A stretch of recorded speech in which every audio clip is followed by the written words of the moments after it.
السلام علیکم ورحمۃ اللہ وبرکاتہ۔ الحمد للہ رب العالمین والصلاة والسلام علی رسولہ الکریم، اما بعد فاعوذ باللہ من الشیطان الرجیم من حمزہ ونفخہ ونفسہ۔ یا ایہا الناس اتقوا ربکم الذی خلقکم من نفس واحدہ وخلق منها زوجها وبث منهما رجالا كثيرا ونساء واتقوا الله الذي تساءلون به والأرحام إن الله كان عليكم رقيبا۔ وقال تبارك وتعالى في موضع آخر: حرمت عليكم أمهاتكم وبناتكم وأخواتكم وعماتكم وبنات الأخ وبنات الأخت وأمهاتكم اللاتي أرضعنكم وأخواتكم من الرضاعة وأمهات نسائكم وربائبكم اللاتي في جحوركم من نسائكم اللاتي دخلتم بهن فإن لم تكونوا دخلتم بهن فلا جناح عليكم حلائل أبنائكم الذين من أصلابكم وأن تجمعوا بين الأختين إلا ما قد سلف إن الله كان غفورا رحيما۔ رب اشرح لي صدري ويسر لي أمري واحلل عقدة من لساني يفقهوا قولي۔ سبحانك لا علم لنا إلا ما علمتنا إنك أنت العليم الحكيم۔ اللهم إني أسألك علما نافعا ورزقا طيبا وعملا متقبلا۔ اللہ کے فضل و کرم سے آج پانچویں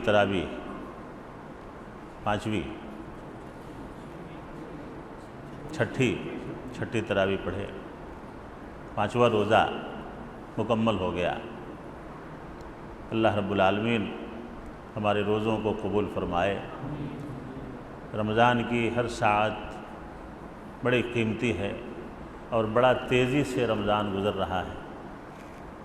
میں سمجھا کہ آج چوتھا رمضان ہی گزرا، لیکن آپ لوگ بتا رہے ہیں کہ آج پانچواں رمضان بھی ہو گیا۔ اللہ ہو، بس ابھی 5 دن کے بعد ایسا لگے گا کہ ڈھلان میں پہنچ گئے۔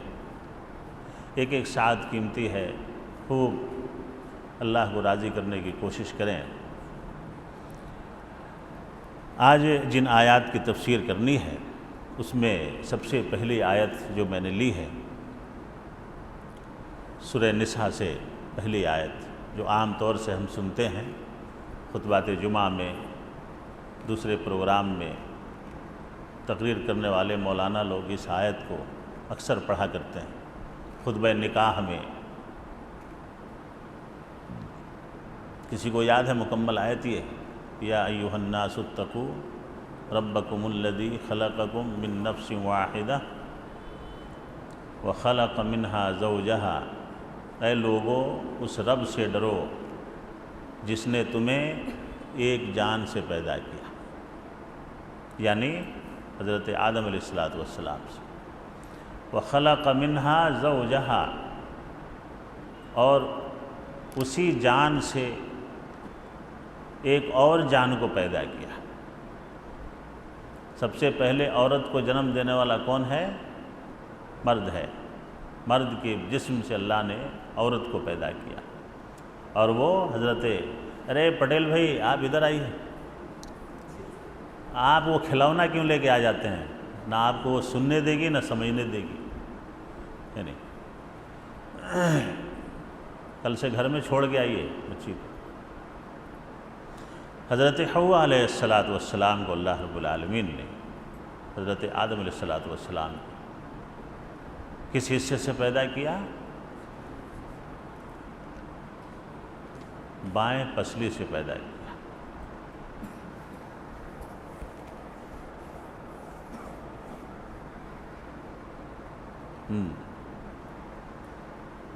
وَبَثَّ مِنْهُمْ رِجَالًا كَثِيرًا وَنِسَاءً، اور جتنے اولاد آدم آج تک یا صبح قیامت تک آگے چلے گئے یا آنے والے ہیں، یہ سب انہی دونوں سے ہوں۔ یہ اسلام کا عقیدہ ہے۔ سب سے پہلا شخص، سب سے پہلا آدمی حضرت آدم علیہ السلام، اور سب سے پہلی عورت حضرت حوا علیہ السلام۔ اللہ تعالیٰ دونوں پر اپنی رحمتیں نازل فرمائے۔ اس کے بعد اللہ رب العالمین نے فرمایا واتقوا اللہ، پھر کہا واتقوا اللہ۔ پھر اللہ رب العالمین نے شروع میں تمام انسانیت کو اللہ نے کہا ہے کہ اس رب سے ڈرو کہ اس کے علاوہ تمہارا کوئی خالق نہیں ہے، اسی نے تم کو پیدا کیا ہے۔ اور پھر کہا کہ پھر اللہ سے ڈرو واتقوا اللہ الذی تساءلون بہ والارحام، اور اس اللہ سے ڈرو جس کا نام لے کر کے تم ایک دوسرے سے سوال کرتے ہو،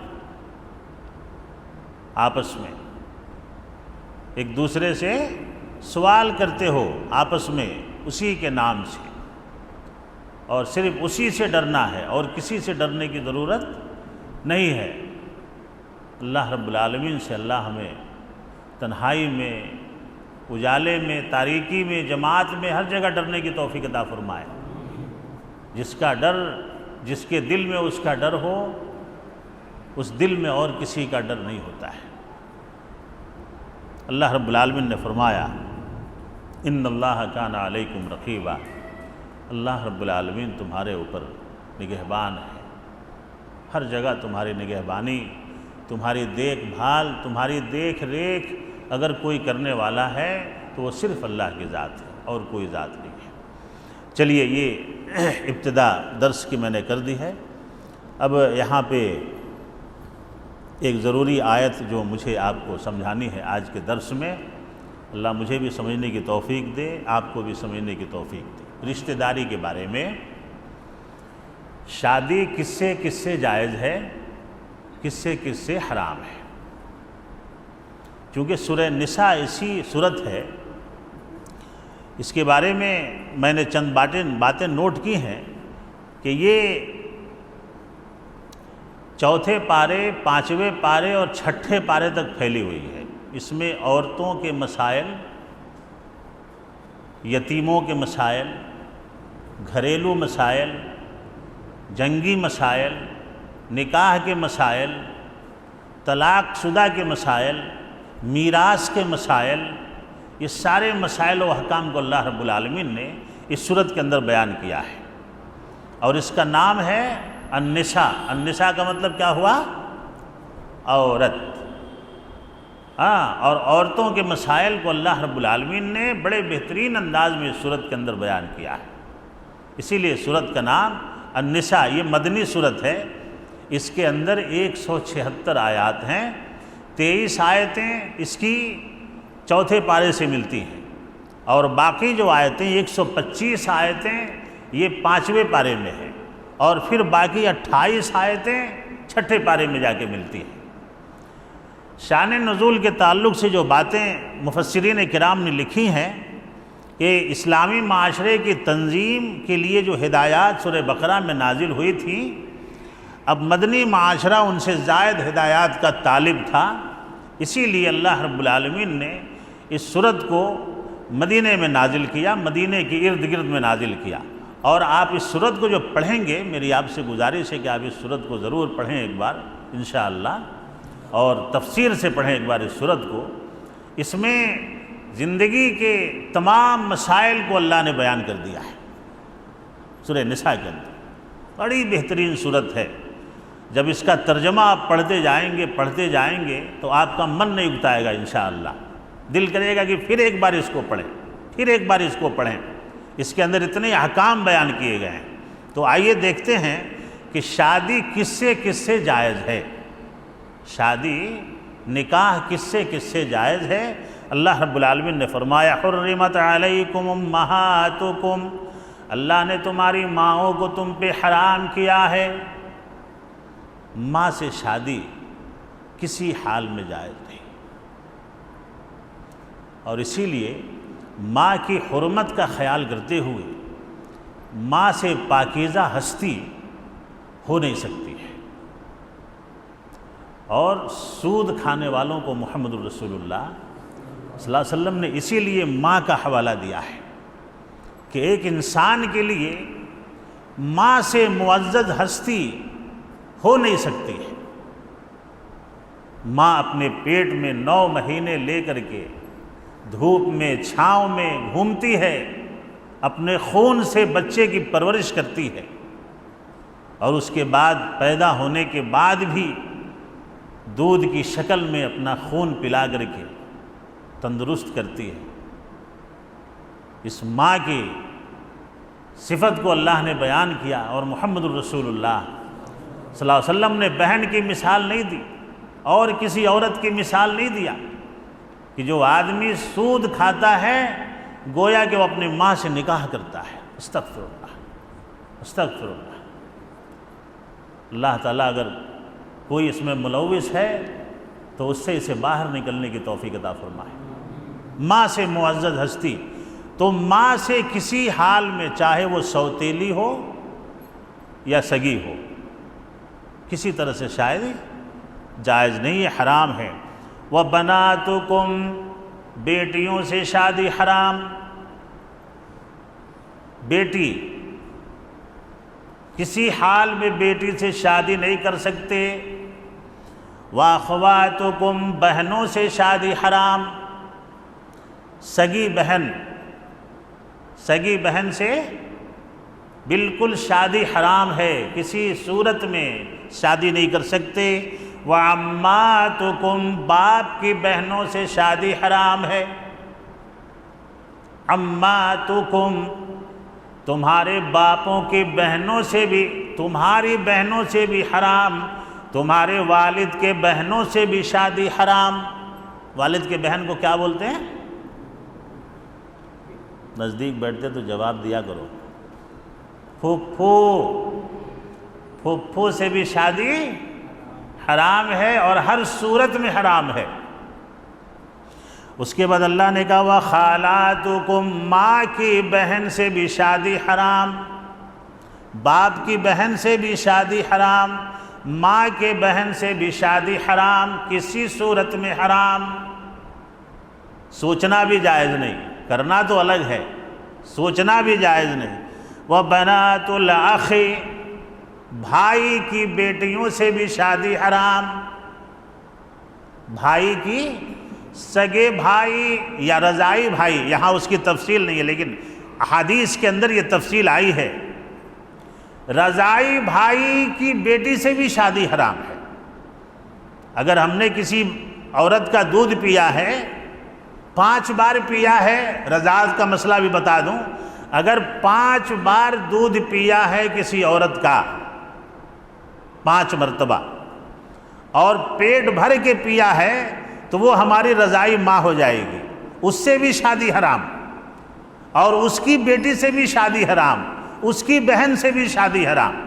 رضاعی ماں کی بیٹی سے بھی شادی حرام، اس کی بہن سے بھی شادی حرام۔ سمجھ رہے ہیں آپ؟ یہ مسئلہ ہے رضاعت کا۔ 5 بار اگر دودھ پی لیا ہے پیٹ بھر کے تب رضاعت کا مسئلہ واجب ہوتا ہے۔ وَبَنَاتُ الْأَخِ، بھائی کی بیٹیوں سے شادی حرام۔ وَبَنَاتُ الْأُخْتِ، اور بہن کی بیٹیوں سے بھی شادی حرام۔ بھانجی یعنی سگی بھتیجی سے بھی شادی حرام اور سگی بھانجی سے بھی شادی حرام۔ یہ رشتے اللہ رب العالمین نے وَأُمَّهَاتُكُمُ اللَّاتِي يَرْضَعْنَكُمْ، اور وہ عورتیں جنہوں نے تمہیں دودھ پلایا ہے، ماں کے علاوہ بتایا جو، رضاعی ماں سے بھی شادی حرام۔ وَأَخْوَاتُكُمْ مِنَ الرَّضَاعَةِ، میں نے بتا دیا پہلے، اور رضاعی خالہ سے بھی شادی حرام، جس نے ہمیں دودھ پلایا جو رضاعی ماں ہے اس کی بہن سے بھی شادی حرام۔ وَأُمَّهَاتُ نِسَائِكُمْ، اور ساس سے بھی شادی حرام۔ ساس، تمہاری بیویوں کی ماؤں سے بھی تمہاری شادی حرام، نہیں کر سکتے، حرام ہے۔ وَرَبَائِبُكُمُ اللَّاتِي فِي جُحُورِكُم مِّنَ نِّسَائِكُمُ اللَّاتِي دَخَلْتُم بِهِنَّ، اور وہ مطلقہ اور بیوہ عورتیں جن سے تم نکاح کرو، اگر پہلے سے ان کی بچیاں ہیں دوسرے شوہر سے، ان سے بھی تمہاری شادی حرام۔ مسئلہ سمجھ میں آیا؟ اگر کوئی مطلقہ اور بیوہ سے شادی کرتا ہے اور وہ اپنے ساتھ بچیاں لائی ہے پہلے شوہر سے، تو وہ بچیاں بھی تمہاری بیٹیاں ہو جائیں گی، ان سے بھی تمہاری شادی حرام ہے۔ اس کے بعد اللہ نے فرمایا وَحَلَائِلَ أَبْنَائِكُمُ الَّذِينَ مِنْ أَصْلَابِكُمْ، اور تمہارے بیٹوں کی بیویوں سے بھی شادی حرام، یعنی بہوؤں سے بھی شادی حرام۔ ایسا نہیں کہ بیٹے نے طلاق دے دیا تو اب باوا شادی کر لے، نہیں ہو سکتا۔ اللہ سب کی اولاد کو، اس کی ذریت کو، اس کی زوجیت کو محفوظ رکھے، حفاظت فرمائے، زور سے بولیے، اللہ سب کے گھر کو سلامت رکھے۔ تمہارے بیٹوں کی بیویوں سے بھی تمہاری شادی حرام، بہو بیٹی ہے، اور جس گھر میں بہو کو بیٹی بنا لیا جائے، حقیقت میں دیکھیے یہ راز ہے یہاں، اگر آپ اسے بہو بنائیں گے تو بہو بن کے رہے گی، لیکن اگر اسے آپ نے اپنی بیٹی بنا لی تو وہ آپ کو باپ کی طرح دیکھے گی انشاءاللہ۔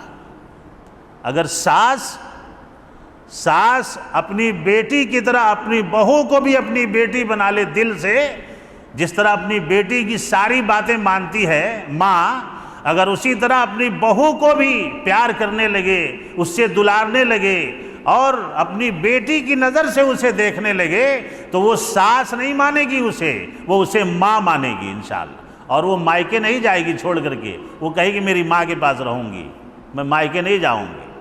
آگے اللہ رب العالمین نے فرمایا وَأَن تَجْمَعُوا بَيْنَ الْأُخْتَيْنِ إِلَّا مَا قَدْ سَلَفَ، اور دو بہنوں کو ایک ساتھ نکاح میں رکھنا بھی حرام۔ بہت سارے لوگ مسئلہ معلوم نہیں رہتا ہے، سالی سے شادی کر لیتے ہیں، سالی سے شادی جائز ہے، لیکن بیوی کی نہ رہنے میں طلاق ہو گیا یا اللہ نہ کرے گزر گئیں، اور اگر بچے ہیں، رشتہ دار راضی ہیں، ساس سسر کی اور ایک بیٹی کو، جس طرح محمد الرسول اللہ صلی اللہ علیہ وسلم نے حضرت عثمان غنی کو 2 بیٹیاں دیں لیکن ایک ساتھ نہیں دیا، 2 بہنوں کے ساتھ نکاح کرنا حرام ہے بیک وقت میں۔ آگے اللہ نے فرمایا ان اللہ کان غفورا رحیما، بے شک اللہ رب العالمین بہت زبردست مغفرت کرنے والا اور رحم کرنے والا ہے۔ اب کس سے شادی حرام ہوئی؟ یہاں پہ رضاعت کا مسئلہ یہ آتا ہے جو حدیثوں میں آیا ہے کہ اگر ماں ہے تو ماں کی ماں سے بھی شادی حرام، باپ کی ماں اور اس کی بہن سے بھی شادی حرام، سمجھ رہے ہیں آپ؟ بھانجی کی بیٹی سے بھی شادی حرام، بھائی کی بیٹی سے بیٹی بھی اس سے بھی شادی حرام، یہ سلسلہ ہے، یعنی جو حرام ہے ان سے پردہ نہیں ہے، یہ بات یاد رکھیں آپ۔ ماں سے بیٹے کو پردہ نہیں، ماں سے بیٹے کو پردہ نہیں، خالہ سے بیٹے کو پردہ نہیں، پھوپھو سے بیٹے کو پردہ نہیں، بھانجی سے ماموں کو بھانجی سے پردہ نہیں، رضائی ماں سے پردہ نہیں، اس کی بہن سے پردہ نہیں، بہوؤں سے پردہ نہیں، یعنی جس سے شادی جائز نہیں اس سے پردہ نہیں۔ سالی سے پردہ ہے، سالی سے پردہ ہے، اس لیے کہ سالی سے شادی جائز ہے، بیک وقت جائز نہیں ہے۔ سمجھ گئے نا؟ یہ مسئلہ سمجھ میں آیا کہ نہیں آیا؟ اور اس کی تفصیل پڑھنی ہو تو سورہ نساء کی آیت نمبر 23 کا مطالعہ کر لیجئے۔ اب آتے ہیں 5ویں پارے میں، وَالْمُحْسَنَاتُ مِنَ النِّسَاءِ إِلَّا مَا مَلَكَتْ أَيْمَانُكُمْ، محسنات جو 5ویں پارے سے آیت شروع ہوتی ہے، محسنات کے کئی معنی لکھے گئے ہیں، سب سے بہترین معنی اس کا جو لکھا گیا ہے وہ پاک دامن عورت کے ہے۔ پاک دامن عورت جو کسی کی زوجیت میں ہو، جو کسی کی زوجیت میں ہو یعنی منکوحہ ہو، شوہر والی ہو، اس سے بھی شادی جائز نہیں ہے۔ اللہ رب العالمین نے فرمایا کہ جو کسی کی زوجیت میں ہو آپ اسے پیغام نہیں دے سکتے، آپ اسے شادی کے لیے پیغام نہیں دے سکتے۔ یہ حرام ہے کہ کوئی کسی کی زوجیت میں ہے، کوئی عورت ہے اور آپ اسے پیغام دیں، یہ جائز نہیں ہے میرے دوست اور بزرگوں۔ اب آگے اللہ رب العالمین نے فرمایا آیت نمبر 32 میں، الرجال قوامون علی النساء بما فضل اللہ بعضهم علی بعض وبما انفقوا من اموالہم۔ مرد، اس آیت کو ذرا غور سے سنیں گے انشاءاللہ، مرد عورتوں پہ حاکم ہے۔ اکثر مرداں یہ آیت یاد رکھتی ہیں اپنے فائدے کے لیے، لیکن ذرا اس کی تشریح بھی پڑھ لیں تو اچھا ہے۔ اکثر مرد لوگ اس آیت کو یاد رکھتی ہیں کہ مرد حاکم ہے عورتوں پہ۔ کیسا حاکم؟ کون سا حاکم؟ کون سا حاکم ہے؟ حکومت چلانے والا، ڈرانے والا، عورتوں پہ ظلم کرنے والا اور اپنی حاکمیت کا رعب ڈالنے والا مرد ہی نہیں ہے۔ اگر کوئی مرد ہے اور اپنی عورت پہ حاکمیت جتا رہا ہے، اس پہ ظلم کر رہا ہے، اسے ستا رہا ہے، یہاں جو رجال قوامون کا معنی ہے مرد عورتوں پہ حاکم ہے، اس کی عزت کی حفاظت، اس کے ناموس کی حفاظت، اس کے نان و نفقے کی حفاظت، اس کے قدروں کی حفاظت، یہ مرد کے ذمے ہے۔ کیا ہے؟ مرد کے ذمے ہے کہ مرد اپنی عورت کا خیال رکھے، اس کی عزت کا خیال رکھے، اس کے آبرو کا خیال رکھے، اس کے اچھے برے کا خیال رکھے، اس کے صحت کا خیال رکھے، اس لیے کہ وہ اس کے ماتحتی میں ہے بیوی۔ اور محمد الرسول اللہ صلی اللہ علیہ وسلم نے فرمایا تم میں سب سے بہتر وہ ہے جو اپنے اہل و عیال کے لیے بہتر ہے، اور میں سب سے بہتر ہوں اپنے اہل و عیال کے۔ جو اپنے بیوی بچوں کے لیے بہتر نہیں، وہ کسی کے لیے بہتر نہیں ہو سکتا ہے۔ بعض کو بعض پہ اللہ نے فضیلت دی ہے۔ عورت کا کام ہے اپنے شوہر کی عزت کی حفاظت کرے، اس کے گھر میں کسی کو نہ آنے دے، شوہر کا جو حق ہے اسے پورا کرے، شوہر کے بچوں کی حفاظت کرے، ان کے کھانے پینے کی حفاظت کرے۔ اور شوہر کا یہ مسئلہ ہے کہ وہ اپنی بیویوں پہ ظلم نہ کرے، ان کو گالی گفتہ نہ دے، ان کو مارے نہ، ان کو ڈرائے نہ۔ آج کل کے شوہروں کی طرح تھوڑا سا نمک زیادہ ہو گیا تو پٹائی، کھانا ٹائم پہ نہیں ملا تب گالی، کپڑے ٹائم پہ نہیں ملے تب گالی۔ ایسی بیویاں آج دنیا میں جی رہی ہیں جو شوہروں کو دیکھ کر کے ڈر سے کانپنے لگتی ہیں۔ اللہ اکبر کبیرہ! یہ کوئی زندگی ہے؟ یہ کوئی زندگی ہے؟ بیوی شوہر کو دیکھ کے ڈرے گی؟ کیوں؟ اس لیے کہ وہ ظلم کرتا ہے اس کے اوپر، وہ ظلم کرتا ہے اس کے اوپر، اسے حقیر سمجھتا ہے۔ اور جو اپنی بیوی کو حقیر سمجھے، جو اپنی بیوی کو کی مار پٹائی کرے، جو اس پہ ظلم کرے، وہ حق شوہری ادا نہیں کر رہا ہے۔ بیوی اور شوہر کا رشتہ تو ایسا ہوتا ہے کہ ہن لباس لکم وانتم لباس لہن۔ اللہ نے کہا وہ تمہارے لباس ہیں، وہ تم ان کے لباس ہو۔ اگر شوہر نہیں تو بیوی ننگی ہو گئی، بیوی نہیں تو شوہر ننگا ہو گیا۔ تم ایک دوسرے کے سطر ہو، ایک دوسرے کی عزت ہو، آبرو ہو۔ اللہ ہمارے گھروں کو سلامت رکھے، تمام شوہر بیویوں میں اللہ محبت و الفت عطا فرمائے۔ بھائی وہ بھی انسان ہے، اس کا بھی دل ہے، وہ سارے رشتوں کو چھوڑ کر کے ہمارے پاس آتی ہے، سارے رشتہ داروں سے جدا ہو کر کے، ماں باپ کو چھوڑ کر کے ہمارے پاس آتی ہے۔ میرے دوست اور بزرگوں، ایک دن اگر بیوی کا کام کرنا پڑے گھر میں مرد کو، ایک دن اگر صبح سے اٹھ کر کے شام تک منڈی ہلا رہے دیکھو، یعنی ایک دن اگر شام تک کام کرنا پڑے، برتن مانجنا، کپڑے دھونا، بچوں کو ریڈی کرنا، جھاڑو لگانا، پوچھا لگانا، ساری مردانگی ختم ہو جائے گی ایک دن میں۔ گلاس میں پانی مل جاتا ہے، کپڑے دھلے دھلے مل جاتے ہیں، ٹائم پہ ناشتہ مل جاتا ہے، یعنی سب کچھ ٹائم پہ مل جاتا ہے، اسی لیے اس کی قدر نہیں ہوتی ہے۔ ان کو پوچھئے جو بیویوں کو چھوڑ کے جا کے پردیسوں میں رہتے ہیں، جن کو ٹائم پہ کھانا دینے والا کوئی نہیں ہے، ناشتہ دینے والا کوئی نہیں ہے، کپڑے دھو کے دینے والا کوئی نہیں ہے، تنہائی میں روتے ہیں سب بیویوں کو یاد کر کر کے، ہائے رے میری بیوی، ہائے رے میری بیوی۔ یعنی اللہ ان گھروں کو سلامت رکھے۔ جب رشتے ہو جائیں تو اللہ میاں بیوی کو ایک ساتھ رہ کے زندگی گزارنے کی تکلیف عطا ہے نا، یعنی توفیق عطا فرمائے۔ کبھی دونوں میں اللہ جدائی نہ دے، کبھی دونوں کو اللہ الگ الگ رہنے کی یعنی کا موقع نہ دے، وہ عجیب زندگی ہوتی ہے۔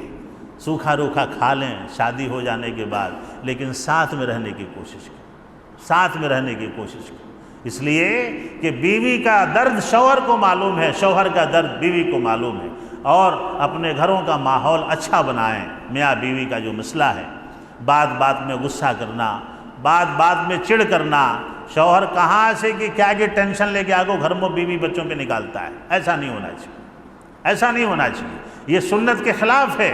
اور بیویوں کو چاہیے کہ جب ان کے شوہر گھر میں آئیں، بعض بیویاں تو ایسی ہیں، اللہ ان کو بھی صحیح توفیق عطا فرمائے، شوہر ذرا غصے والا مل گیا تو پہنچ گئے بابا کے پاس، پہنچ گئے بابا کے پاس، بڑا غصہ کرتی ہیں، ذرا ٹھنڈا ہونے کیا تو بھی دیو۔ انہیں بیچارہ بار بار ماں کے گھر کو جاتی، ذرا میرے گھر میں رہنے کیا تو بھی دیو۔ نہیں، اس کا مطلب کہ دونوں میں محبت نہیں ہے۔ ایک بیوی پہنچ گئی بابا کے پاس تعویذ لینے، شوہر بڑا غصے والا ہے، بہت مارتا، گھر میں آتش مارتا، انہیں بیچارہ اسے تعویذ دندان دیا کرتے، تعویذ، عورتیں بھی سنیں اس بات کو، تعویذ دندان، فارسی میں دندان بولے تو دانت کو بولتی، کسے؟ یہ دانت کو، ٹتھ، فارسی میں دانت کو دندان بولتی، انہیں تعویذ دندان دیا لکھ کو، کیا بولے معلوم انہیں؟ جب شوہر آئے غصہ کرے، یہ ٹیکنیک دیکھو، یہ تعویذیں دینے والوں کی ٹیکنیک بتا رہا ہوں میں، جب شوہر آئے اور گھر میں داخل ہو تو یہ پڑیا جو ہے دانت میں رکھ لے اور زور سے دبانا، انہیں جتنا غصہ کرتا اتنا زور سے دبائے رکھنا، منہ نہیں کھولنا، منہ نہیں، یہی راز ہے، یہی پوائنٹ یہیں پہ ہے، منہ نہیں کھولنا، انہیں کتنا تو بھی گالیاں دیں دے، کتنا تو بھی غصہ کریں دے، تو منہ نہیں کھولنا۔ انہیں دوسرے دن گئی، بڑا کام کری تعویذ تمہارا، تمہیں کیسا بولے ویسا کری میں، دانتا میں دبئی ایسا دبئی، منہ کھولیش نہیں، انہیں چپ ایسا بمڑی مارے آ جا کو سوگا، رات مارے آش نہیں مجھے انہیں۔ ارے دیوانی، تو ویسا بغیر تعویذ کے بھی منہ بند رکھی تو بھی مارتا نہیں انہیں، اسے ٹیکنیک معلوم ہوگا، انہیں بھی بکتی رہتی نا، اس لیے مارتے رہتا، الٹے سیدھے سوالہ کرتے رہتی، جواباں دیتے رہتی، اس لیے اسے منہ بند رکھنے کے واسطے انہیں تعویذ دندان دیا، دانتا کا تعویذ کہتے۔ جب شوہر گرم ہو تو یہ گھٹ دبانا، منہ بند رکھنا، ہونٹا کھلنا نہیں۔ ارے دیوانی بھائی کو تو ویسا بھی منہ بند رکھے تو نہیں مارتا انہیں، کیسا مارتا؟ تو یہ ٹیکنیک سے فائدہ اٹھاتی ہیں انہوں۔ اللہ تعالی ہماری ماں بہنوں کو ایسے شیطانوں کے پاس نہ جانے کی توفیق عطا فرمائے۔ ٹیکنیک دیتے ہیں، یہ کوئی کام نہیں رہتا اس میں۔ تو میاں بیوی کا مسئلہ جو اللہ نے بیان کیا کہ شوہر حاکم اس معنی میں ہے کہ جس طرح ایک حاکم اپنی رعایا کا خیال رکھتا ہے، ہر چیز کا، حضرت عمر ابن خطاب رضی اللہ تعالیٰ عنہ کیسا خیال رکھتے تھے اپنی رعایا کا، حضرت عثمان غنی رضی اللہ تعالیٰ عنہ کیسے خیال رکھتے تھے اپنے رعایا کا۔ اگر کسی گھر میں سے بچوں کی رونے کی آواز آ گئی تو اپنے سر پہ راشن کا موٹا لے جا کر کے کھانا پکا کے کھلا کے آتے تھے۔ ایسے حکمران گزرے ہمارے، ایسے اسلاف گزرے ہمارے۔ میرے دوست اور بزرگوں، اللہ تعالیٰ ہر گھر کو خوشحال رکھے، ہر گھر کو خوشحال رکھے، میاں بیوی میں اللہ الفت و محبت پیدا فرمائے۔ اس معنی میں حاکمیت اللہ نے بیان کیا ہے کہ تو اس پہ ظلم و زور نہ کرے، تو اس پہ زبردستی نہ کرے۔ دونوں میاں بیوی ایک دوسرے کے محتاج ہیں، دونوں ایک دوسرے کے محبت کے محتاج ہیں، دونوں کو ایک دوسرے سے الفت رکھنے کی ضرورت ہے، ایک دوسرے کو سمجھنے کی ضرورت ہے۔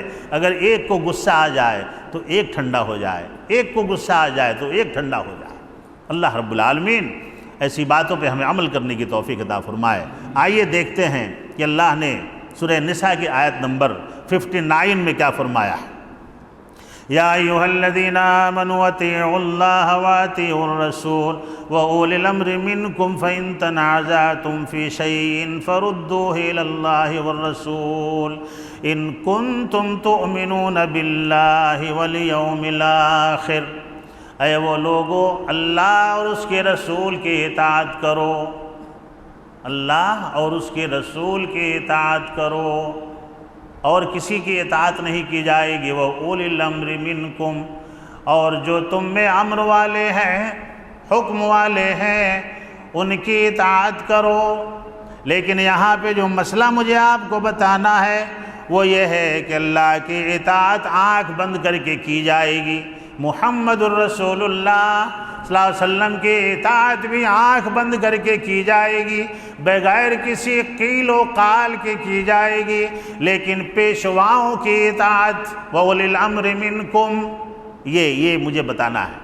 وَأُولِي الْأَمْرِ مِنْكُمْ، یہاں پہ لوگوں نے گمراہ کیا، امیروں کی اطاعت، پیشواؤں کی اطاعت، اماموں کی اطاعت، رہبروں کی اطاعت، راہبروں کی اطاعت بھی اسی طرح کی جائے گی جس طرح محمد الرسول اللہ صلی اللہ علیہ وسلم کی اطاعت کی جائے گی۔ یہ جھوٹ ہے، یہ جھوٹ ہے۔ اللہ کی اطاعت آنکھ بند کر کے کرو، نبی کی اطاعت بھی آنکھ بند کر کے کرو، لیکن جب رہبران قوم، امرائے قوم اللہ کے رسول کی مخالفت میں زندگی گزارنے لگیں تو ان کی اطاعت جائز نہیں ہے۔ محمد الرسول اللہ صلی اللہ علیہ وسلم نے فرمایا، لا طاعت فی معصیت اللہ۔ وہ کتنا بڑا بھی رہبر ہو، پیر ہو، مرشد ہو، فقیر ہو، کوئی بھی ہو، امام ہو، حاکم وقت ہو، امیر ہو، اگر وہ نبی کے طریقے کو چھوڑ کر کے ہٹ گیا ہے تو اس کی اطاعت نہیں کی جائے گی، چاہے وہ کتنے بڑے منصب پہ بیٹھا ہوا ہو۔ اس لیے کہ محمد الرسول اللہ صلی اللہ علیہ وسلم نے فرمایا، انما الطاعت فی المعروف، اطاعت صرف نیکی میں کی جائے گی، برائی میں نہیں کی جائے گی۔ اطاعت اسی وقت تک کی جائے گی جب تک وہ محمد الرسول اللہ صلی اللہ علیہ وسلم کی شریعت کے مطابق چل رہا ہے۔ اگر اس نے شرک کی طرف دعوت دی، بدعت کی طرف دعوت دیا، ظلم کی طرف دعوت دیا، اس معاملے میں اس کی اطاعت نہیں کی جائے گی۔ اطاعت صرف محمد الرسول اللہ صلی اللہ علیہ وسلم کی جا سکتی ہے، اور اللہ کی عبادت صرف محمد الرسول اللہ صلی اللہ علیہ وسلم کی موافقت میں کی جا سکتی ہے، اور کسی کے موافقت میں نہیں کی جائے گی۔ آگے اللہ نے فرمایا، فَإِن تَنَازَعْتُمْ فِي شَيْءٍ فَرُدُّوهُ إِلَى اللَّهِ وَالرَّسُولِ إِن كُنتُمْ تُؤْمِنُونَ بِاللَّهِ۔ اگر تمہارے اندر کوئی جھگڑا ہو جائے، کوئی تمہارے اندر اختلاف ہو جائے، تو سب سے پہلے اللہ کی کتاب کے طرف رجوع ہو جاؤ۔ اللہ ہمیں اس کی توفیق عطا فرمائے۔ آج مسلمانوں کے سب سے زیادہ معاملات، دور حاضر میں مسلمانوں کے سب سے زیادہ معاملات کورٹ میں پڑے ہوئے ہیں۔ معمولی باتیں جسے علماء کرام کو بیٹھا کر کے ہم حل کر سکتے ہیں، قرآن کے ذریعے، محمد الرسول اللہ صلی اللہ علیہ وسلم کے فرمان کے ذریعے ہم حل کر سکتے ہیں، ایسے معاملات کو لے آ کر کے کورٹ میں ڈال دیا گیا ہے۔ ان کے پیسے بھی برباد، ہمارے پیسے بھی برباد۔ اللہ نے اسی بربادی سے بچنے کے لیے یہ بات فرمائی ہے، فَإِن تَنَازَعْتُمْ فِي شَيْءٍ فَرُدُّوهُ إِلَى اللَّهِ وَالرَّسُولِ إِن كُنتُمْ تُؤْمِنُونَ بِاللَّهِ۔ اگر تمہارے اندر ایمان ہے، شرط لگائی، اگر تمہارے اندر ایمان ہے، تم مومن ہو، تو تمہیں سب سے پہلے اپنے معاملات کو کدھر رجوع کرنا ہے؟ سب سے پہلے قرآن کی طرف۔ اللہ ہمیں اس کی توفیق عطا فرمائے۔ قرآن سے ہم مسائل کو تلاش کریں گے کہ ہمارے ہاں جو تنازع ہوا، جو اختلاف ہوا، اس کی صورت کہاں نکلتی ہے؟ سب سے پہلے قرآن میں دیکھیں گے، اور قرآن میں نہ پائیں تو کہاں دیکھیں گے؟ محمد الرسول اللہ صلی اللہ علیہ وسلم کی فرمان میں دیکھیں گے۔ اور یہ ایمان کی نشانی اللہ نے بتائی کہ اگر تمہارے اندر ایمان ہے تو تم قرآن سے رجوع کرو گے، اگر تمہارے اندر ایمان ہے تو تم محمد الرسول اللہ صلی اللہ علیہ وسلم کی فرمان سے رجوع کرو گے، اور اگر تم نے قرآن سے اور حدیث سے اپنے معاملے حل نہیں کیے تو گویا کہ تمہارا ایمان مضبوط نہیں ہے۔ اللہ رب العالمین ہمیں قرآن سے رجوع کرنے کی توفیق عطا فرمائے۔ سارے مسائل کا حل، کوئی ایسا مسئلہ نہیں ہے جس کا حل اللہ کی کتاب میں موجود نہ ہو، اور جس کا حل محمد الرسول اللہ صلی اللہ علیہ وسلم کے فرمان میں موجود نہ ہو۔ اور یہ امت، یہ قوم آج جو بربادی کے دہانے پہ کھڑی ہے، اس کی ایک اہم وجہ یہ بھی ہے کہ انہوں نے اپنے معاملات کو قرآن و حدیث سے ہٹ کر کے سلجھانے کی کوشش کیا۔ بتائیے کہ جو مسلمان قرآن و حدیث سے ہٹ کر کے اپنے معاملے کو سلجھائے، اس کا معاملہ کبھی سلجھ سکتا ہے؟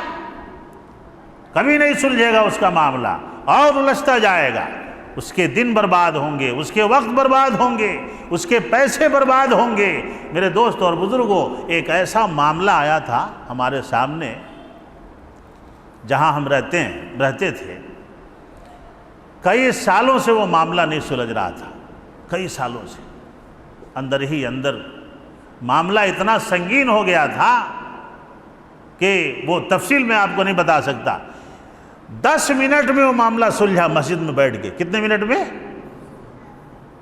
صرف 10 منٹ میں۔ 10 منٹ میں علماء بیٹھے ہم لوگ 10 منٹ میں اللہ کے فضل و کرم سے، اس لیے کہ جب مسجد میں بیٹھیں گے اور قرآن سامنے ہوگا، احادیث نبویہ سامنے ہوں گے، تو اس آدمی کا سامنے والا جو آدمی ہے یعنی اس کا دل نرم ہو جائے گا۔ کس کے ذریعے نرم ہوگا اس کا دل؟ قرآن کے ذریعے نرم۔ حضرت عمر ابن خطاب کا دل کس سے نرم ہوا تھا؟ کس سے نرم ہوا تھا؟ قرآن سے نرم ہوا تھا۔ قرآن میں اللہ نے وہ معجزہ رکھا ہے کہ جب کوئی مسئلہ نہ سلجھے تو اللہ کے بندو قرآن کو سامنے رکھ کے 2-4 اچھے علم والے علماء کو بیٹھا کر کے اس مسئلے کو بیچ میں رکھو، چٹکی بجا کر کے مسئلہ حل کر دیں گے انشاءاللہ۔ قرآن میں وہ معجزہ، اور یہی حکمت اللہ رب العالمین نے بیان کیا ہے کہ قرآن سے اپنے مسائل کا حل کرو، محمد الرسول اللہ صلی اللہ علیہ وسلم کے فرامین سے اپنے مسائل کا حل کرو۔ اب دیکھیے یہ آیت جو 69 سورہ نساء کی ہی آیت ہے، یہاں پہ بھی اللہ رب العالمین نے وہی فرمایا کہ اگر تمہیں جنت میں محمد الرسول اللہ صلی اللہ علیہ وسلم کے ساتھ رہنا ہے، ابوبکر صدیق رضی اللہ تعالیٰ عنہ کے ساتھ رہنا ہے، شہیدوں کے ساتھ رہنا ہے، یا ان لوگوں کے ساتھ رہنا ہے جن پہ اللہ نے انعام کیے، جن سے اللہ راضی ہوا ہے، جس کے پڑوسی محمد الرسول اللہ جنت میں ہو جائیں، اس سے بڑا خوش نصیب کون ہو سکتا ہے؟ اللہ ہمیں ان کی رفاقت نصیب فرمائے۔ اتنا ہمت سے کہیے آمین کہ ایک دم یقین کے ساتھ کہیے انشاءاللہ۔ کوئی بڑی بات نہیں ہے، اللہ کے نبی کی رفاقت جنت میں کوئی بڑی بات نہیں ہے۔ جو شرائط اللہ نے بیان کیے ہیں، وَمَن يُطِعِ اللَّهَ وَالرَّسُولَ فَأُولَٰئِكَ مَعَ الَّذِينَ أَنْعَمَ اللَّهُ عَلَيْهِمْ۔ دو کام کر لو، اللہ تعالیٰ جنت میں تمہیں نبی کی رفاقت نصیب فرمائے گا انشاءاللہ۔ اللہ کی اطاعت کرو، اس کے نبی کی اطاعت کرو، اللہ کے نبی کی شان میں کسی کو شریک نہ کرو، اللہ کی شان میں کسی کو شریک نہ کرو، شرک نہ کرو، نہ شرک فی اللہ ہو، نہ شرک فی الرسالت ہو۔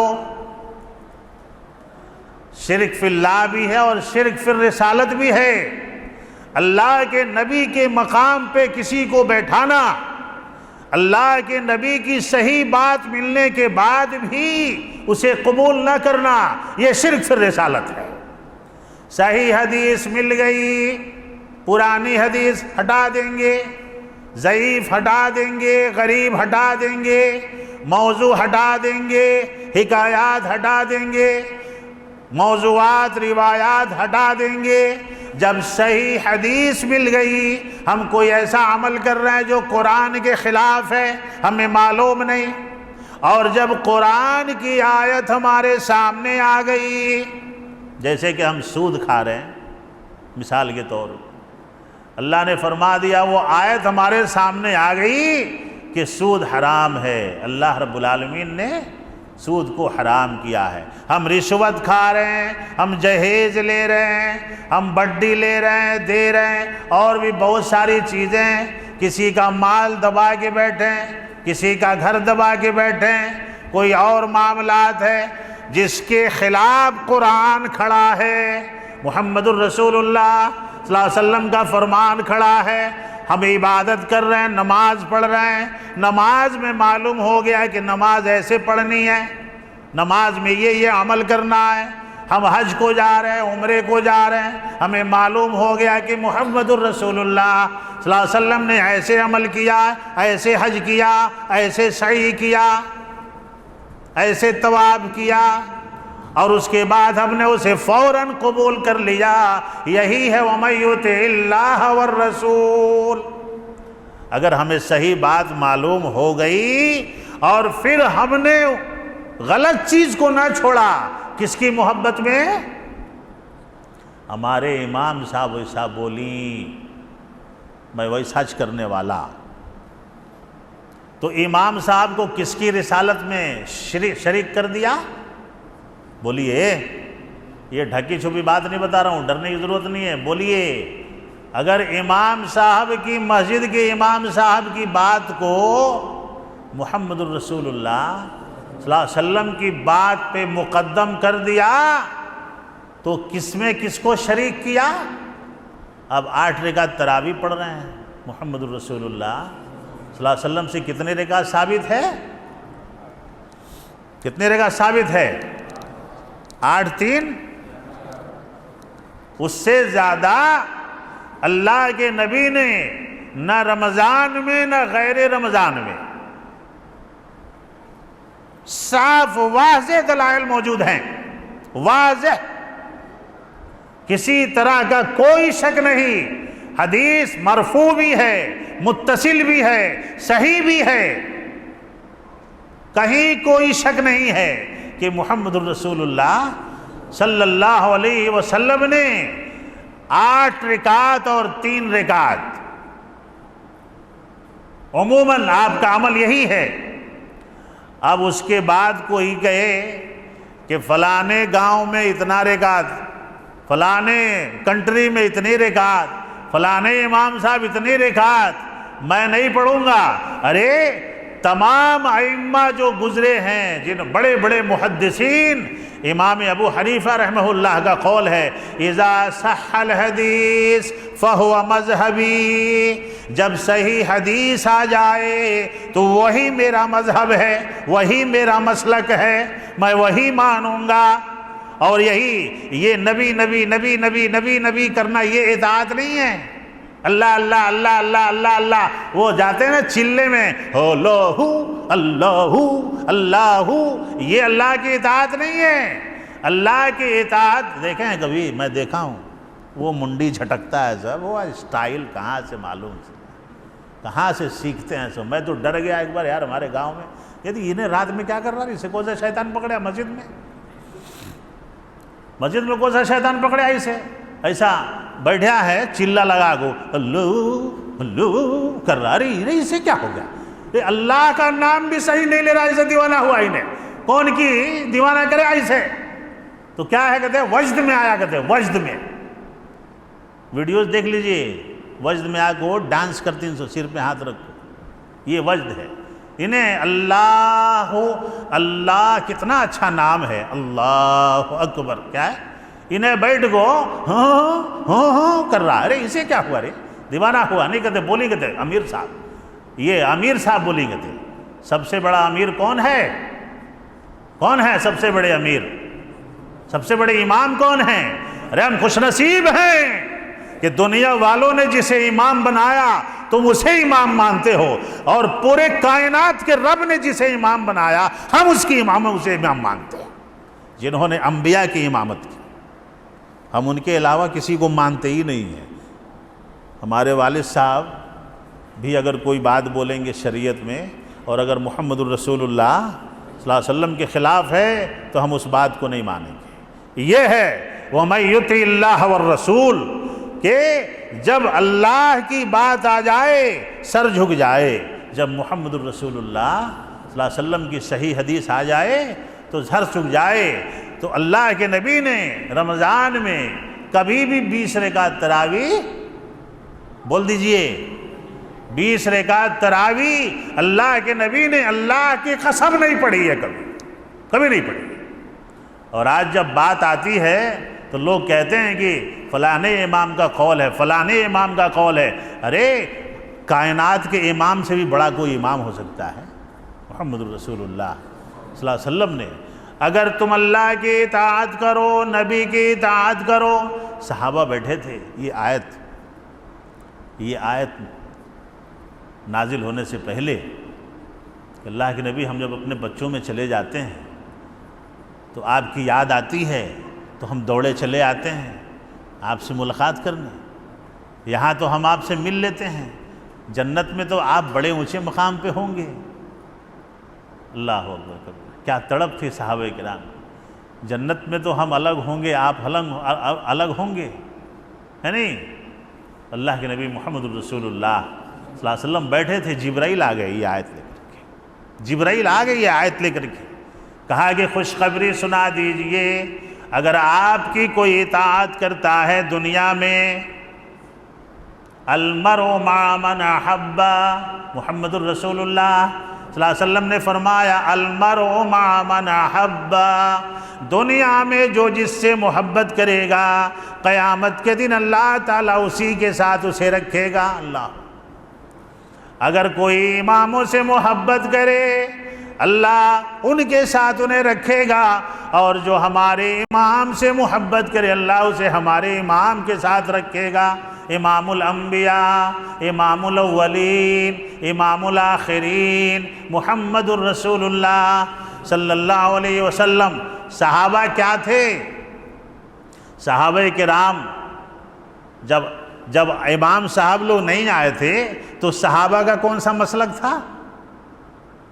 پوچھ کے دیکھیے کبھی دوستوں سے کہ صحابہ کرام جب نہیں آئے تھے 110 سال تک یا 150 سال تک، 150 ہجری تک، جب تک ائمہ نہیں آئے تھے، حنفی نہیں تھے، مالکی نہیں تھے، شافعی نہیں تھے، حنبلی نہیں تھے، تو صحابہ کرام کیا تھے؟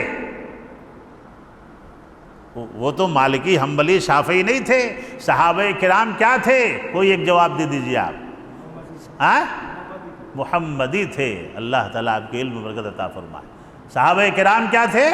محمدی تھے، اور اسی لیے آج ہم کہتے ہیں کہ ہم محمدی ہیں، ہم اہل حدیث ہیں، ہم سلفی ہیں، ہم سنی بھی ہیں، ہم سب ہیں، اس لیے کہ محمد الرسول اللہ صلی اللہ علیہ وسلم کے طرف نسبت کرنے والا کسی گاؤں کی نسبت نہیں کرتا، کسی اور شخص کی نسبت نہیں کرتا، اور ہمارا جو نام ہے، ہمارے مسلک کا جو نام ہے، یہ شخصی نام نہیں ہے، یہ کسی بستی کی طرف منسوب نہیں ہے۔ اگر ہم نے اپنے نام کی نسبت جماعت کی لگائی ہوتی تو مدینے سے یا مکی سے لگائی ہوتی، لیکن ہم نے اپنی نسبت اسلاف سے لگائی ہے، جس میں انبیاء بھی شامل ہیں، صحابہ بھی شامل ہیں، اولیاء بھی شامل ہیں، تمام ائمہ شامل ہیں، ابو حنیفہ بھی ہیں، امام مالک بھی ہیں، امام شافعی بھی ہیں، احمد ابن حنبل بھی ہیں۔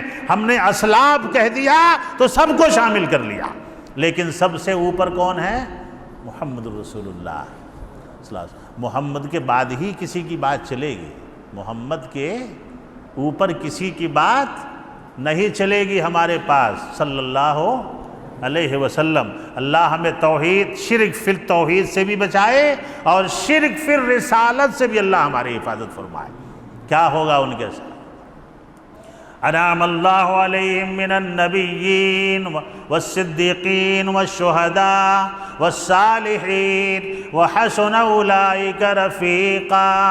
اور اس سے بہترین دوستی نہیں ہو سکتی ہے، صحبت نہیں ہو سکتی ہے کہ کسی کو محمد الرسول اللہ صلی اللہ علیہ وسلم کی صحبت مل جائے جنت میں۔ جنت پہ یقین ہے کہ نہیں؟ اس لیے تو روزہ رہ رہی، بولو جنت پہ یقین نہیں رہتا تو روزہ کیوں رہتے تھے؟ صرف روزہ رہنے سے کام چل جائے گا؟ نہیں بول رہے ہیں آپ لوگ، کوئی ایسی بات تو نہیں پوچھ دیا جو بہت خطرناک ہے۔ جنت کے لیے کیا چاہیے؟ جنت میں جانے کے لیے کون سا عمل چاہیے؟ کوئی ایک بتا دیجئے، انعام دے دوں گا انشاءاللہ۔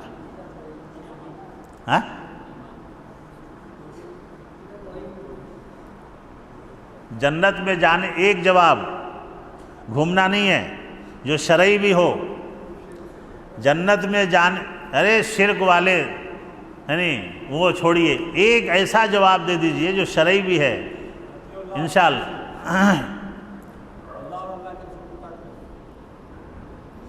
وہ تو میں بتا ہی رہا ہوں جب سے، اس پہ کہاں سے انعام ملے گا؟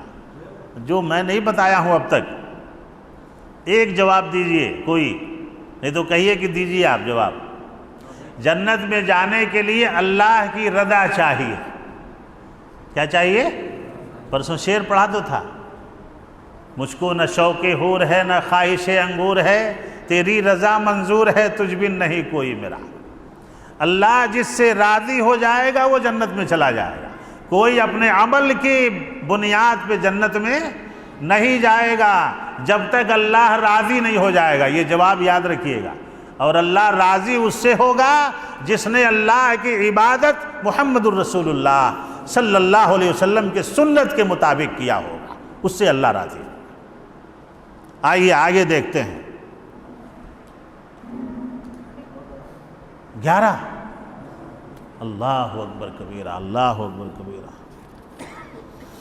یہ گھڑی کو لگ رہا ہے کہ یہ گھڑی دوڑنے لگتی ہے جب تقریر کرنے بیٹھتا ہوں۔